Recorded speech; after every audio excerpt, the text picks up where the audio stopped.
So to prep the skin, I would do the same thing. Clean my hands, feel the skin. Rosie's skin is gorgeous, but it's just a little on the dry side. She's just cleansed it with a Bioderma. Some people would forego the serums and stuff because it's just going to give the skin extra slip and you want it to stay. Sometimes it is really nice to add that touch in, but I may not do that if they feel like they have maybe a normal to oily skin. Something like a really hydrating serum on someone who's got really hydrated skin anyway, you're kind of maybe setting yourself up for the makeup not to last. I'm just applying the Merit Moisturiser. I'm not using any serums on Rosie because I'm going to work with the fact that her skin isn't too oily and is really going to help the makeup stay, but I don't want it to be in its original state because that's just a touch too dry for me to start placing product on, even if the product is shiny anyway. So I'm just putting the Merit on. There's a chance where you can really massage the skin. They love this usually, you know, this is a nice step and you can just really get them relaxed.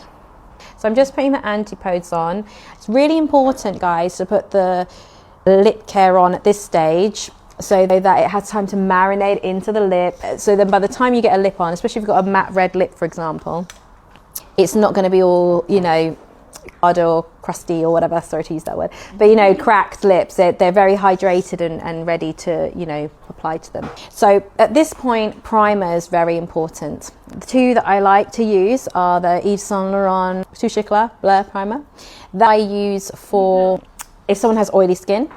And then I use this light reflecting hydrating primer by NARS for someone that might have more of a drier skin. Another one I like to use is Natural Radiance by MAC for drier skin. And the other one is my Sisley one for normal to dry skin, I would say. This is very similar to the Natural Radiance one. It's got no colour to it, so even if someone is a little bit more on the tan side, you're not going to get, you know, kind of a cast on there. It can be used for all skin tones pretty much. I'm just applying with my hands, but you can use a brush. You can see anything that, you know, you put on and it already gives the skin a beautiful texture, I'm all for, because it's only helping you use less product essentially.